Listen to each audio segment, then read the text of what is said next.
Today's episode of Best Care Anywhere is sponsored by Charlie Lee's Military Emporium. With Charlie Lee, you get nothing but the best. Hello, everybody, and welcome to Best Care Anywhere. I'm your host, Anthony, and I am very tired today. Oh, So, one of you can talk for a minute. well then. I'm your somewhat reoccurring co-host, Wilson. So You've you've been been in on every every episode. episode. Somewhat reoccurring. So, Well, I don't know if we have You are clawed our now. way up to the rank of co-host. We aren't on any official media. We aren't on the t-shirts. We aren't even on the Christmas decorations. Hang on. I'm not on the Stop. coffee mug. Hang on. You're not on any official media of this podcast, which in and of itself is officially media. Okay. Got it. Don't try and confuse me with your facts and reason. What are you guys doing? What's new and exciting? Happy Memorial Day weekend. That's right. We're recording this on Memorial Day weekend. I mean, I think most people just enjoy it because it's a 3-day weekend for a lot of people. Oh, yeah. I think I would argue that at least us three specifically, it's a little different because I'm sure all of us are doing something on Memorial Day weekend in or about scouting, either a trip or some sort of service project or something like that. Like I know my troop today and tomorrow are putting up and taking down uh casket flags on poles at the local cemetery and putting out the little ones at the grave sites. So Mm-hmm. yeah. Yeah, there's been a lot of scouting stuff over the years with Memorial Day, 4th of July, Veterans Day. Yeah, yeah. So we need to do some follow-up from the last episode. Yes, follow up. On a scale of 1 to battleship armor thick, how thick them Ooh. glasses be? Very good. Yes. For those of you who don't know, I got my glasses in the mail. A week ago, 2 weeks ago now. Yeah, I 2 can weeks ago. finally, I can finally watch MASH without squinting a little bit. Oh, I'm so happy. This So is all of you people's fault because nobody tweeted at Jaski #shave those corneas. So now I've got 18 boxes of t-shirts and other memorabilia with that phrase printed on them. And what am I supposed to do with them? Well, I bought for one. legal reasons, legal department of Best Care Anywhere. For legal reasons, Jaski is not on Twitter at Jaski, to my knowledge. Please don't tweet whoever the poor person in real life has at Jaski at their handle. They will be That very is- confused and maybe threatened. That's not my Twitter handle. And you don't get to know his Twitter handle. Any of my handles. So backing up to the glasses for a second. So we were on a call like 2 weeks ago, like a couple days after we had recorded the last episode, and you get home and we're yes, talking, yeah. and you're just like, "Oh my god, my glasses are here!" And you just hung up and left. Like, Yes. So to give a detailed timeline, I believe it was 6:30, 6:34. I was home. I had gotten home like 20, 30 minutes ago, and I get a text. I'm like, cool. Who's texting me? Whip it out. It's Target. My glasses are here. I just tell Anthony and Wilson here, my glasses have arrived. I'm leaving now. Immediately hang up, sprint down to Rockland, pick up my glasses, and sprint all the way back here while wearing them while driving, which is probably not a good idea because they made me incredibly nauseous and headachy because, new glasses for for the first time in your life.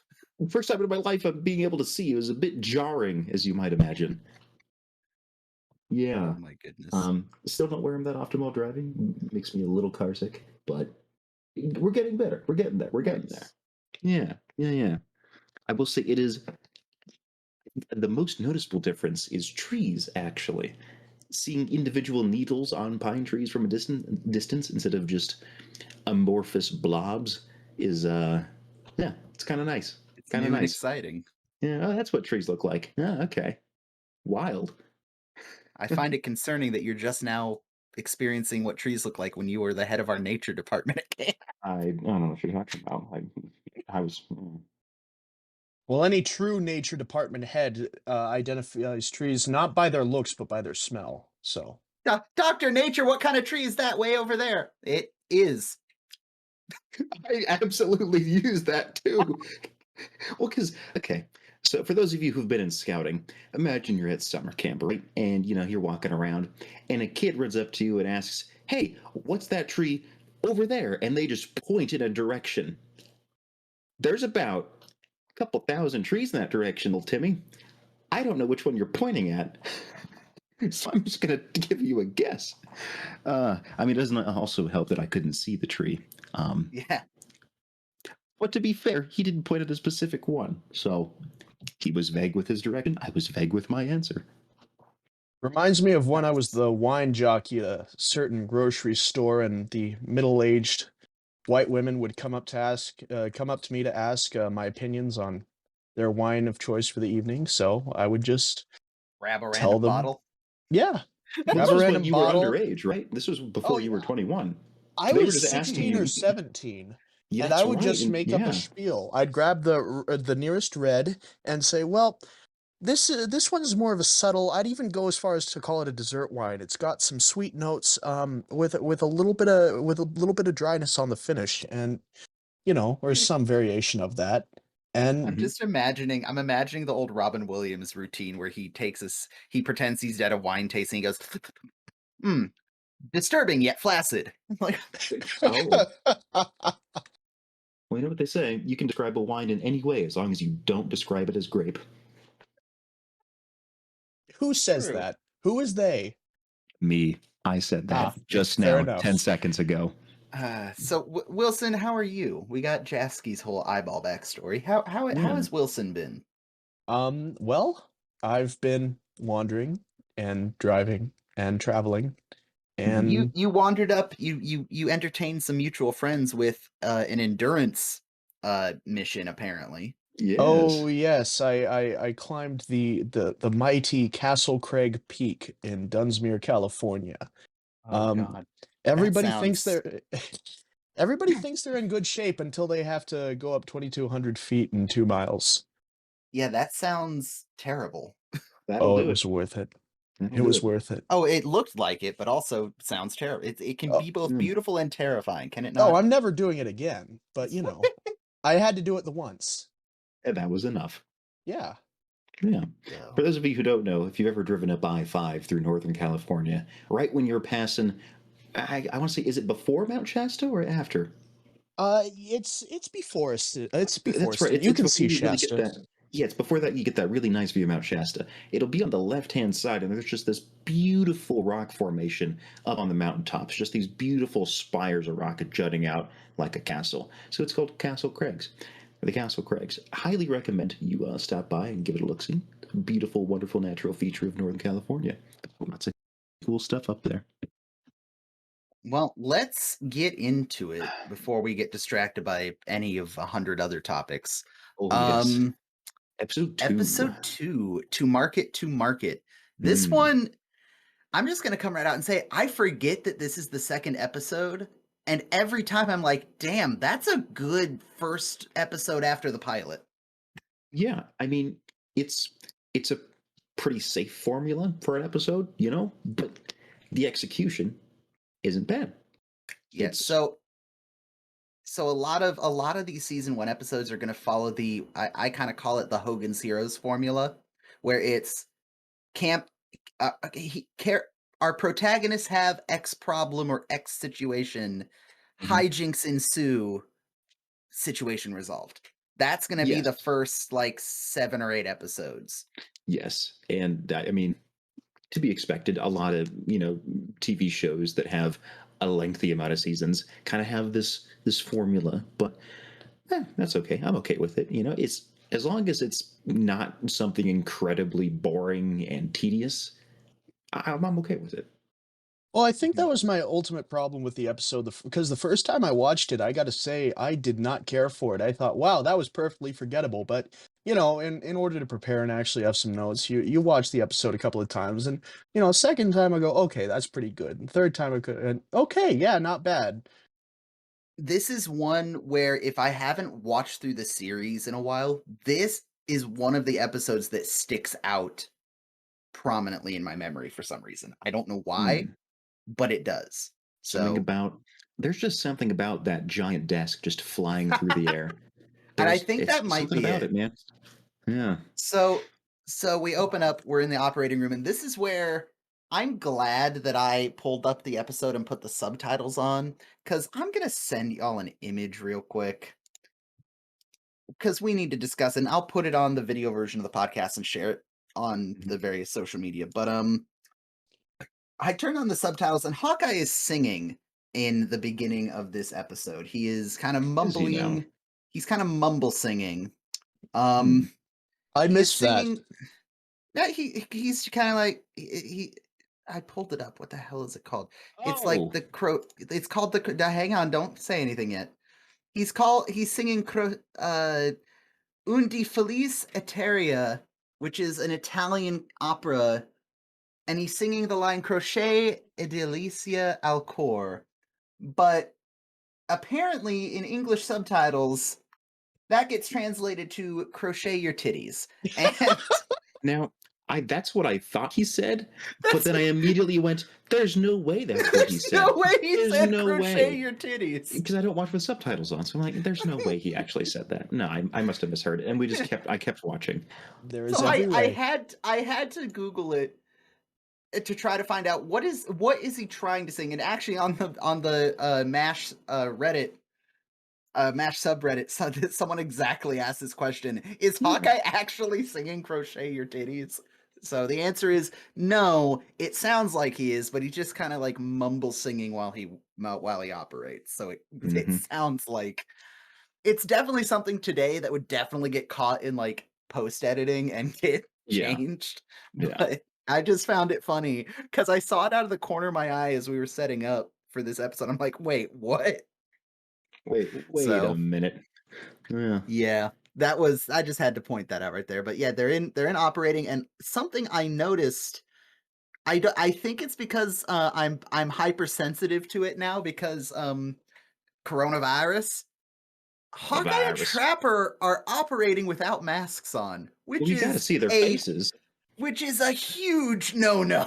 Big, huge no-no. That's a You just kind of huge nope. cock up a loogie into the patient's open chest cavity. Why don't you? Yeah, Well, why don't they? You know, they he is do. a Did you not he watch is the a episode? fighting general. Well, no, I never watch these episodes. I just kind of ramble my way through and nobody stops me. So they're Oh, operating on this general with no mask on, including the nurse, Ginger. You're a professional. Please. goodness. But General starts to have heart problems and they need 100 milligrams of hydrocortisone, which they don't have because the black market stole it all.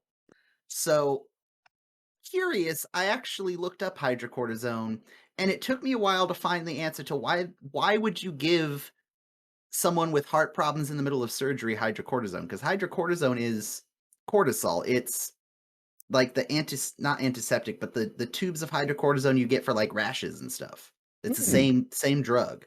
So I'm like, Yeah. what are you giving that for a heart problem? But Hmm. it's essentially, when used in the instance they're using it for, uh let me find where it is because I scrolled down on this page.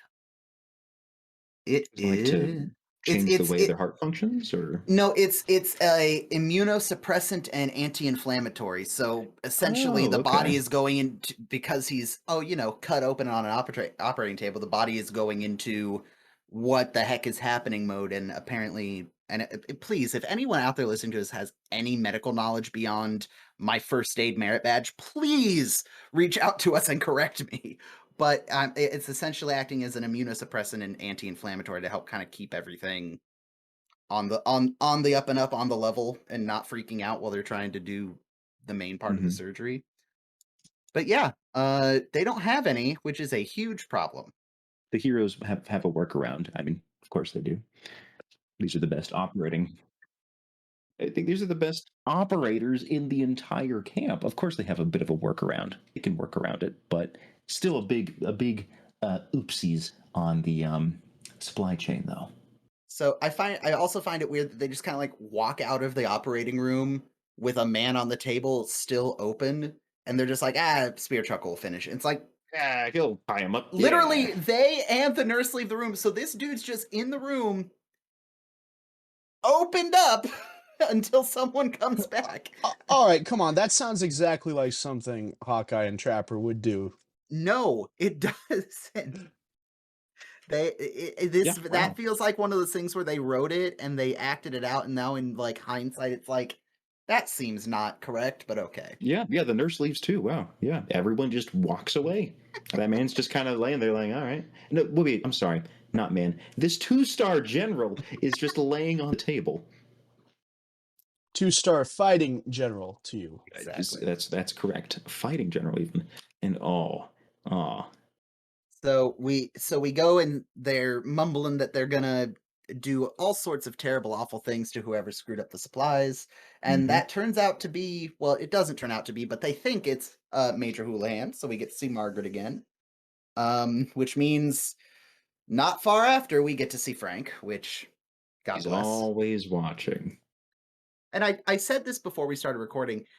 I don't know if it's because I'm looking at these episodes a little more analytically now, but I appreciate the comedic value that Margaret and Frank have a little bit more for some reason. Like every time I see them, I'm like, I still hate them as the antagonists to our two main dudes, but like I'm like I'm enjoying their ridiculousness more for some reason. Mm-hmm. Aw. I just think it's that the actors just play their role exceptionally well. Like, I am on the verge of cringing whenever the two of them have interaction, and that is, I think, Oh, we're gonna have exactly what some the producers were interaction looking here in a for. little bit. Oh, yes, we will. Oh no. So Frank says, it's not her fault. Got swiped by black marketeers. The truck's outside with the new stuff, and big surprise, the new stuff isn't there because it also got swiped by black marketeers. So, Hmm. yep, Funny how that happens. perfect. So of course they try to go up the chain of command, which means they go to Colonel Blake, who is polishing his genuine antique desk, Do you know what kind of which wood that desk is? it's oak. Oak. Nope, it's It's oak. oak. I I think that is one that of my is such favorite a recurring gags with that is Radar. a And, but uh-huh. it's not just with Radar, it's this whole episode. Anytime he says, I bet you can't guess what wood it is, it's oak. Nope, Oak. it's oak. And no, it's oak. I'm like, And I gotta oh, be honest, Henry. that is a handsome desk. That You is know, a I I can't don't like the top of it. I wish they had not painted it. I wish it was just all just stained wood. Jaski, yeah you don't understand. The top comes off. that Oh, that well, that in that that case, that doesn't help with the color problem, but okay. Well, cry about it. I don't know. So they come in, they're bothering Henry. I will say, I complained about this last episode. There's stuff on the walls now. It actually now looks there's like stuff on the someone's walls. office. Yes, there's little glasses everywhere. It does not look like it is a set anymore. It looks more real than just something slapped together. So uh Henry is still very much up beginning of the show Henry, where he's like, I don't really care, I'm just here filling a position. Hawkeye calls General Hammond. General Hammond's like, nah, you got all this, we sent you the amount we're supposed to send you, you'll get more next month, which is like, that's not how military supply logistics is supposed to work, General, but Hey, whatever. he's got a meeting with MacArthur, and that trumps everything.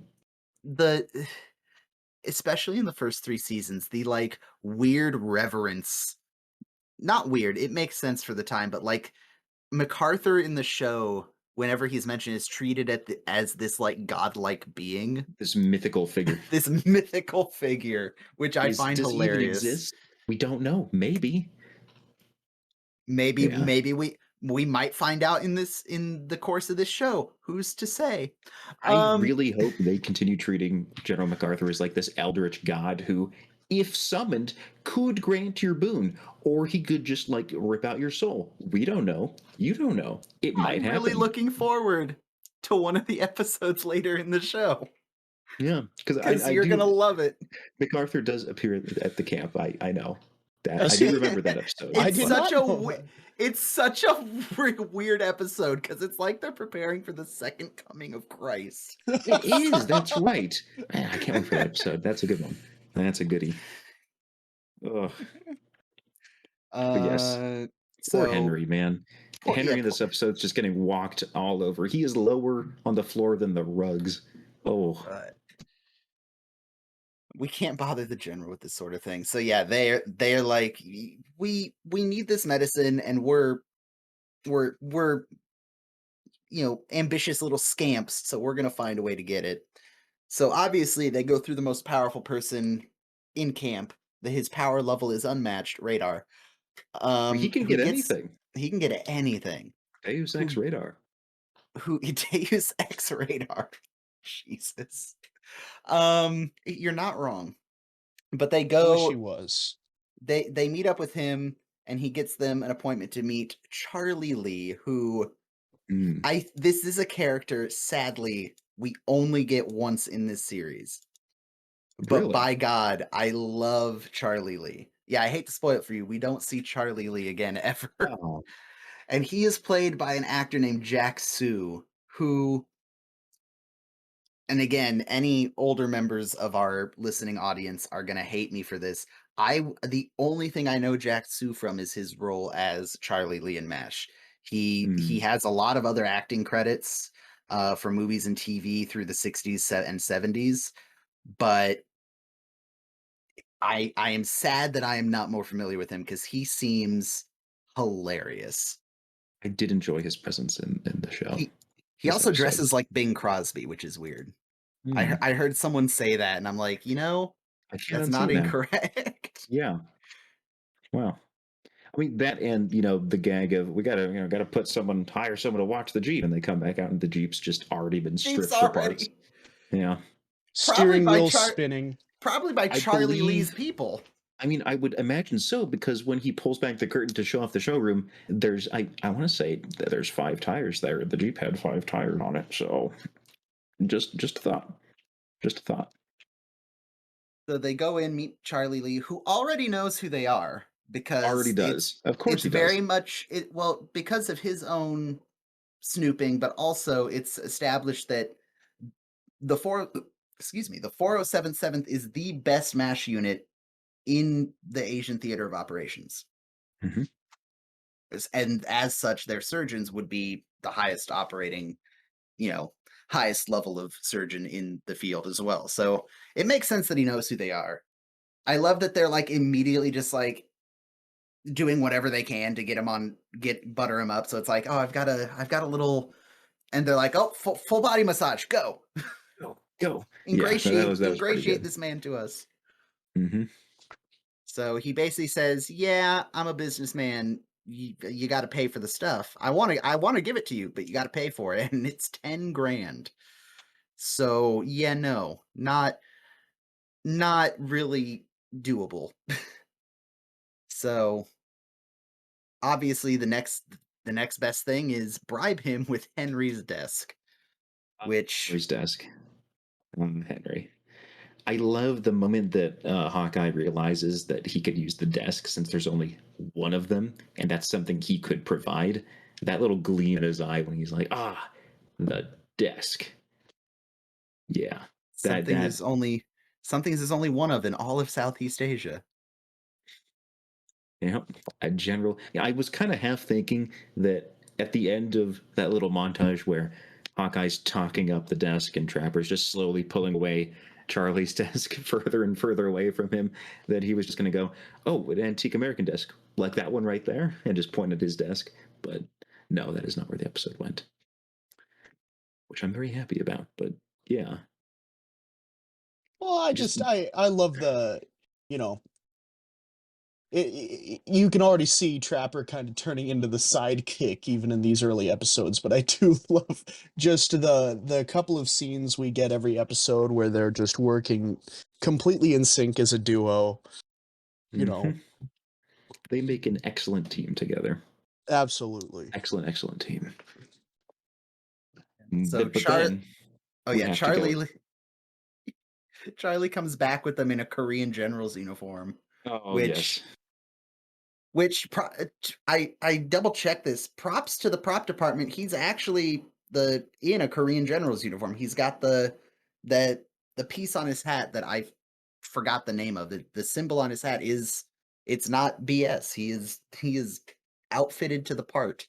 Hmm. So beautiful. And something else I'll mention, just because again, military history nerd, you'll notice the Korean general's uniform is basically identical to an American general's uniform, because at this Very time, similar. well, because at this time the Western allies, specifically America, were outfit essentially helping nations that didn't have strong central, not necessarily not strong central militaries, but helping them westernize their military and kind of bring The them into war. kind of the Yeah. NATO way of doing things. Especially, there's a really, if anyone's interested in military history, I'll look up the West German army and the East German army, and how Russia and the United States and the Allies kind of molded each army differently. It's super interesting because the Russians were very controlling, and the Americans initially were, but kind of let them do their own thing and reinstate some traditions, not necessarily the Nazi ones, but German military traditions, Prussian military traditions. What do It's you a mean not super necessarily? so okay, World War II history tangent real quick. The Western Allies wanted the West Germans as allies, obviously, but they didn't want to let obviously any old Nazi ideals back into the military. But at Right. the same time, you need the professional, well trained officers from the previous German Wehrmacht to help build up the new army. So there's a lot of high level German military officers that stayed on in the West German and East German armies to help keep the military functioning, because you need that institutional knowledge. Hmm. So the Americans were very careful with making sure that all old, like, you were allowed to wear war decorations from the Second World War as a German officer. They Hmm. could not have any Nazi symbology on it. So you'll see old West German former World War II generals with their iron crosses, but or German wound badges, basically the German Purple Heart, but no Reichseagle, no swastika, nothing like that. It's a super interesting history, and if you are interested in that kind of stuff like I am, look up Mark Felton on YouTube. He has some very cool history videos, especially around that time, the end of the war, and how the end of the war came about, and some of the weird occult craziness that the German high command was up to toward the end of the war. Super Wow. interesting, but again, you got to beat me with a stick when I start talking, going off on tangents like that, because it'll you got to stop me. So Charlie Lee comes, he's in his Korean uniform, and he is. I love through the He's whole rocking it. conversation. He's rocking it, but also I love through the whole conversation with Henry. He's like touchy feeling the desk the whole time. Yep. Just like running a hand on, like, oh, that's a nice desk right there. 1850s? Is this 1850s? Well, he's Yeah. laying it on really thick too, He all of his is. L's that he pronounces so His accent fluently. immediately changes. Yeah. Yeah. Yeah. And it's and this is one of those situations where you might look at this and go, "Ooh, that's weird," but no, he's doing it intentionally because it's Henry. The Like character's he's doing it, not the yeah, actor. The character yeah, is doing it. Yeah. yeah. The character of Charlie Lee is purposely glad to meet you, Colonel Brick. It's like he's purposely laying it on thick, and I love it. I love it so Hmm. much. Henry with his little hair from the dragon. The hair of the dragon. Oh my Uh, goodness. yeah. And it goes completely over Henry's head that that Charlie Lee gives gives L'chaim. L'chaim as a toast. uh, But so essentially the deal's made, the desk for the medicine, but they gotta have it out in front when the truck gets there so hmm. that, they don't get caught. Which Well, then leads us which we then get to leads see us the feckless poor black marketeer driver try and Oh sell a yes. wristwatch Oh. to So I mentioned something to you guys yesterday.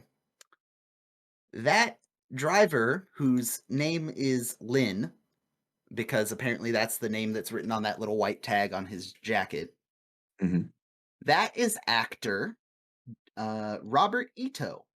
Hmm. Uh, Again, most of his main career is in the 70s, 80s, 90s, but he did a lot of voice acting.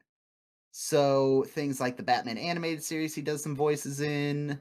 Uh, do, do, do, do, do. He was in The Karate Kid, What? He the was? television series of Oh yeah, I 1989. was about to say, yeah, he Oh, wasn't in okay. The Karate Kid. He Yeah. did voices in Johnny Quest. Oh, wow. Avatar: the Last Airbender is Sun Mm, Warrior Chief. yeah, that's the one I was That, getting to. okay. He was the son voice actor. He was the Sun Warrior Chief Chanters from.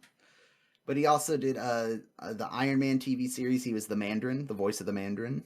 Uh, Oh, so yeah, very cool. again, He's been around. that's one of my favorite things about MASH is we're gonna meet a bunch of little side characters, or maybe a nurse, or someone who is just kind of there as a side actor that actually you end up knowing through something else. So that's always fun. Bu- Yeah. bu- bu- bu- bu- bu- So yeah, so Robert Ito, and we see him a couple times through the series as well.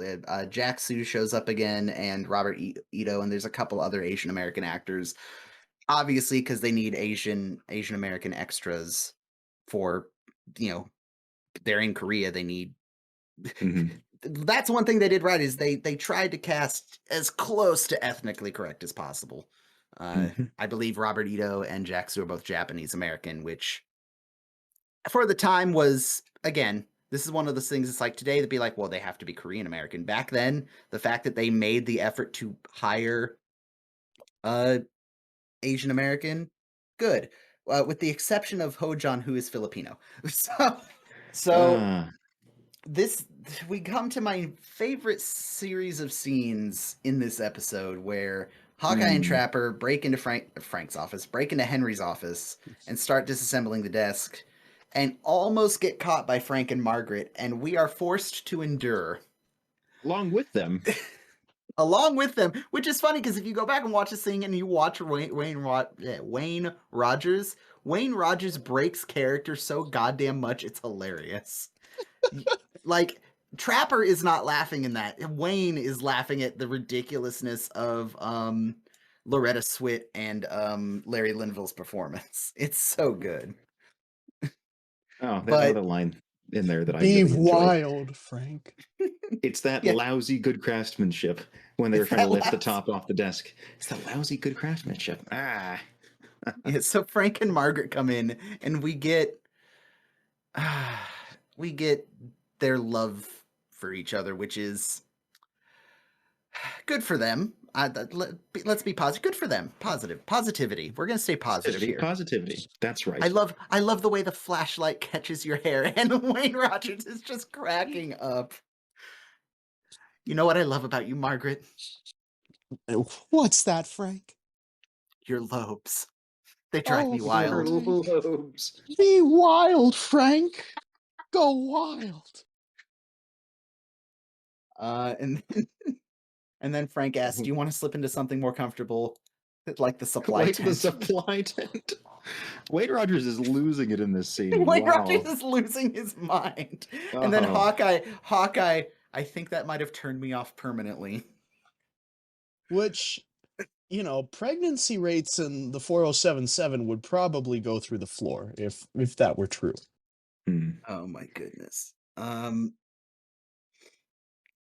Frank comes back and locks the door, and Hawkeye says a line that is so unfortunately true. How does someone who's so bad with a needle know right where to jab us? And What a I love line. that, because isn't that always the case? It's like, how are you so stupid and yet so capable of screwing me over in the worst way possible?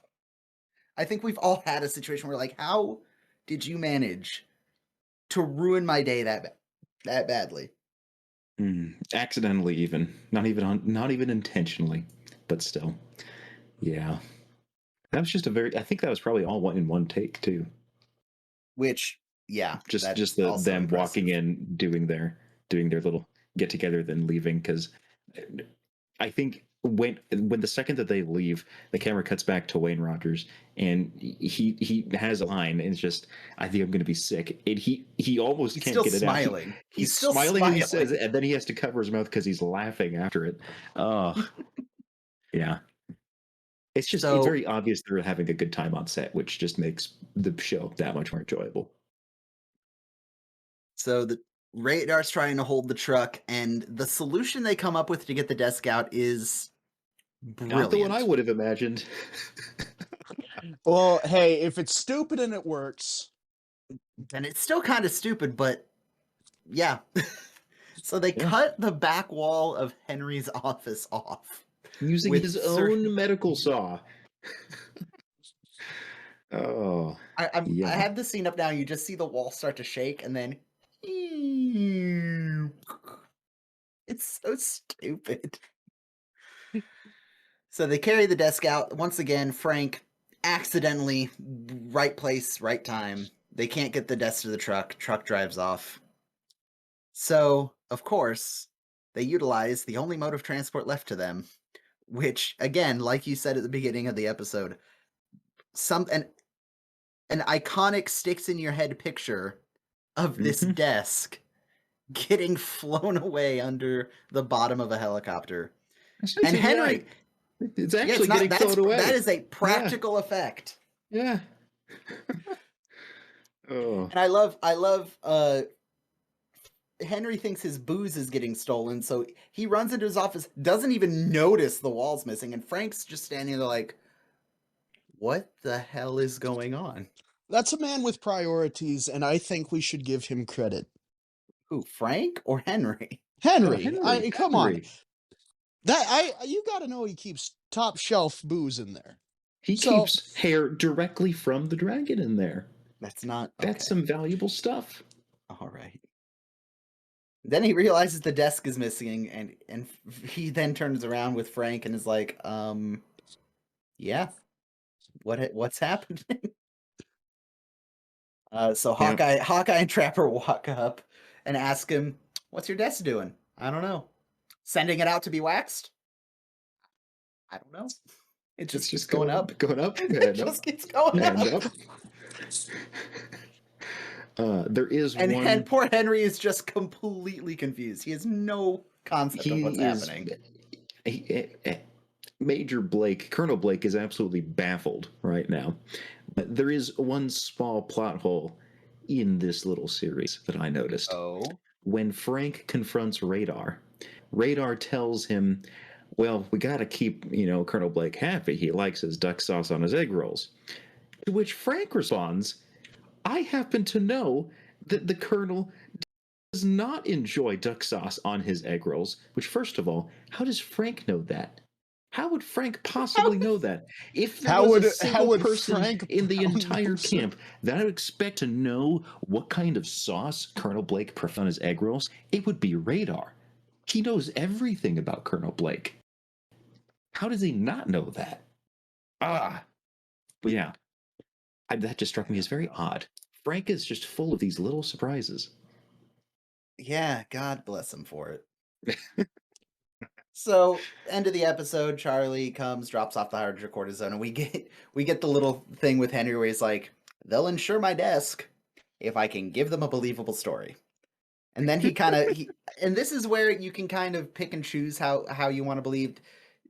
Personally, for me, Henry has no idea what happened to his desk, even with kind of recognizing Charlie. Mm-hmm. And I love Charlie flips the whole "we all look alike" thing on him. That I thought was kind of neat. Yeah. That Yeah. was just funny. You know what they say, Colonel. We Mm. all look alike. And he For drives off just into the sunset Never to be seen again. to luxuriate upon his brand new antique American oak desk. man, that makes me sad. They could have done quite a bit with him as a character in the black market, just as Yeah. set They could have. dressing, an enemy, whatever you want to call it, and just man. Oh They well. could have, and I'm going to make this reference, and you two will understand. But for those of you in the audience who are not Star Wars fans, I apologize for the reference I'm about to make. They could have made him kind of a Hondo, where Oh, they Mm. could have. he's either a huge asset or why are you stealing our generator again? Like, Yeah, like yeah. I think he could have been a fun recurring character, which they definitely have recurring characters in this show. We're gonna meet two of them eventually in these first couple seasons, and they're my top two, other than the main cast, favorite characters. And I think Jack Sue as Charlie Lee could have been a third one, but such is life. Such is life. So yeah, C'est la vie. say Levy. Any other thoughts on the episode? Oh, I mean, it was a quickie, but there was a lot of good moments in it. A lot of good moments. Yeah. I will not get over. I've watched it like at least 10 times now as we've been sitting here. Just the shot of the helicopter just flying away with the desk dangling beneath it, just up and over the mountains.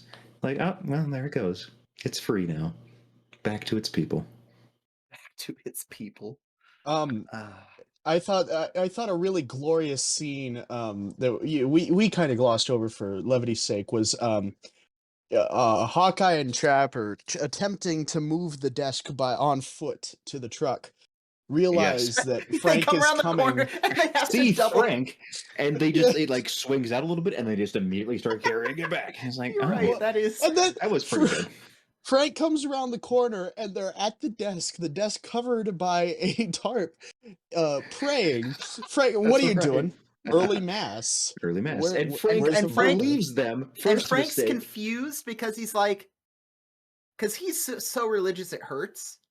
In a Yeah. way, we'll talk about that. He is, but he isn't. So he's like, these heathens are praying, which is good, but I must I join don't them. believe Wait a it. minute. He I don't believes trust them. but he's still hesitant. He's still hesitant. He's like, well, where's Father McCahey?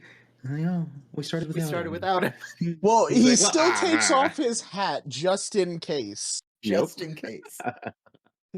Oh my Uh, gosh. yeah. What an excellent, excellent little scene that was. There's So just a lot of them. before I read from our vast amount of commenters on the interwebs, what would you give this episode as a rating? And I can give you your pilot episode ratings if you need to, grade on a curve.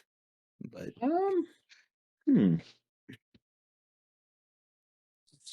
This one's tough because it wasn't. I would not say it was an original episode, but it wasn't bad. So I'd give it a solid a high 3. A high 3 out of 5.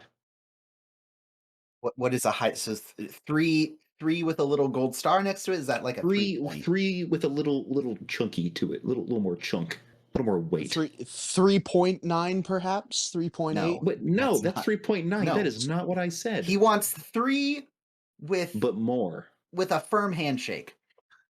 3, yes, 3 with just a good old firm handshake, not Like like Preston Jaski Bush. knows a damn thing about a firm handshake. You Like- son of a like- bitch. Like when you got your high school diploma, the guy in front of you got a handshake from your teacher or whatever. You got the handshake and like the one hand pat on the shoulder. Like that's that's what Jaski wants. He wants a 3 with a little extra something. All right. A little extra something in there. Yeah. Because it's not a fantastic episode. I wouldn't even call it a great episode. But it wasn't. there's just it was a little something better about than it. average. It's There's better just than something average. about it. Yeah. That Yeah. sticks out. Okay. Yeah.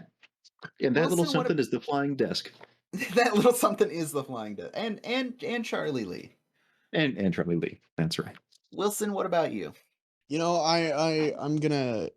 I'm gonna give this one a 3 on the nose, and it's not because I didn't think it was funny. It had some great jokes. It had characters breaking character. It was all around as comedy goes, a good episode. But I alluded to it at the beginning of this episode. The formulaic, just how formulaic it was, tweaked my nose just a little bit the wrong way the first time I watched it, and I gave it a little more grace. It got funnier and it got better the times after I watched it, but it leaves a bad taste in my mouth, second episode or no, to be that formulaic. So It was a very safe choice. yeah, and I this is understand it, this but- is the Force Awakens. We're in the Force Awakens period of MASH where they're sticking to a very regular formula. They know it's gonna get some flack for being very copy and paste from other stuff, but it's safe.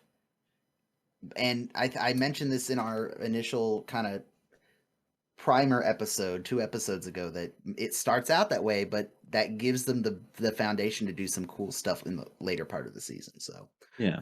for me, I'm similar to Jaski, where I'm giving it a 3, but I want to give it a little extra zhuzh for Charlie Lee and the Flying Death. So I'm going to give it a 3.1. 3.1. How controversial. So, how controversial. Yeah, have fun Um, making an average. 3 out of 5 with some sauce on it. You know, I come. have Microsoft Excel that does the math for me. So You have hey, Microsoft Excel that does the math of quote 3 with some zhuzh. yes, I have What? the premium. I have the premium home office edition. Oh, Get son of a fucked. Wow. bitch. Well, never mind then. All right. So Wow. so I'll tell you this: the audience average rating is higher than us. Really? What's Yes, the which audience average? the audience average, we only had 2 people vote again, but the audience Oh, average okay. is 3.5. Oh. We had a Hmm. 3 and a 4. Oh, well, I So think I would argue that lines up just about how we voted.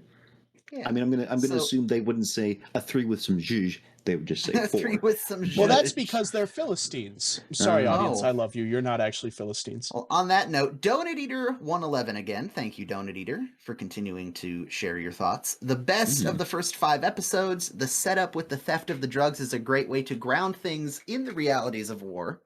And the yeah, comedy was yeah, great. Jack-Sue was a great addition to the episode. Love the whole sequence of getting the desk out of the office. 4 yep, out of 5. yeah. All solid points. And Yeah, yeah. I don't disagree with him saying it's the best of the first 5 episodes. I think the first 5 episodes are all that formula I talked about, the Hogan's Heroes formula of problem, shenanigans, solution. Hmm. And I think you could argue any one of them is the best of the first 5. But I would not argue. Yeah, I wouldn't argue saying this is the best of the first 5, because I think they're all. You could argue that for all of them in a different way. Have to see. Our other good friend, this lightsaber kills fascists. Ah, Matt, yes. Yeah, good to have him back. Match still finding its rhythm. Jack-Sue is hilarious. Henry seems extra bumbling, and we still have a movie-esque radar. This was still That's true. Yeah, this yeah, is the term that I couldn't think of. This is still the scheme a week type of show. MASH did in Yes. the early first season. A scheme Enjoyable, a week. yeah. That's a excellent way to put it. Enjoyable, but not a favorite. 3 out of 5. So yeah, Hmm. I think that's those are both very fair assessments of the show. Absolutely. I like the phrasing that a scheme a week, because it's very Yeah. much, there's a scheme and there's another scheme, and they're usually very similar, but just a little different characters, different problems, but it's still the same kind of thing. Yeah, good way Gonna of be putting it. stealing that one. Excellent, No, excellent, excellent. are you forming a scheme right now? I'm always scheming. Oh Is it God. Morbin time? That was infinitely worse than what I was going to say. And for that, get out. All right. Happily. Well, I think that'll just about do it. Next episode is episode 3, Requiem for a Lightweight, which is Oh, I'm looking forward to that one. because Wilson, you said something that is going to become apparent. Trapper does, especially toward the season 2 and season 3, start to take a sidekick role to the Alan Alda show. But next episode is going to be more of a I don't want to say Trapper centric, because Alan Alda Hawkeye is still very much there. But Jared, you'll see what we mean. We get a nice Trapper centered more Trapper episode. stuff. Okay, well, I'm looking forward to it then. Yeah. Well, now that I say that, I think I know how I'm going to contradict myself, but we'll get there. We'll get there in the next episode. So okay, Yeah, burn that all bridge right. when we come to it. Exactly. My expectations are now all over the place. All right. As they should be. Hmm. So thank you everyone for listening. If you enjoyed the show, please hit whatever button below makes you follow, subscribe, give us 5 stars, sends us $20, whatever. I don't know. This is going up on like 50 different podcast platforms. Whatever buttons you hit to tell us we're doing a good job or doing a bad job, I don't care. Give us feedback. You can reach out to us on Facebook, Twitter, Instagram. You can email us at bestcareanywherepod@gmail.com. All the links for that are in the link tree link below, or the flow code link, I Lovely. think is actually what it's called. I But got yeah, the link I tree. Yeah. think we are good and ready to leave. Any other Yeah. last closing thoughts? Shave your corneas. No, not that again. The time has come for us to say sayonara. My heart will always be yours for eternity.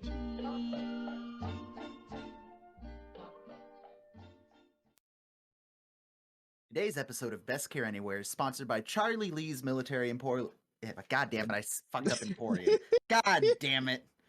We're going to try Take that two. one more time. Take two. Run it back. Run it back. Run it back. I'll bring you back. Rewind. I may or may not put this at the end of the episode.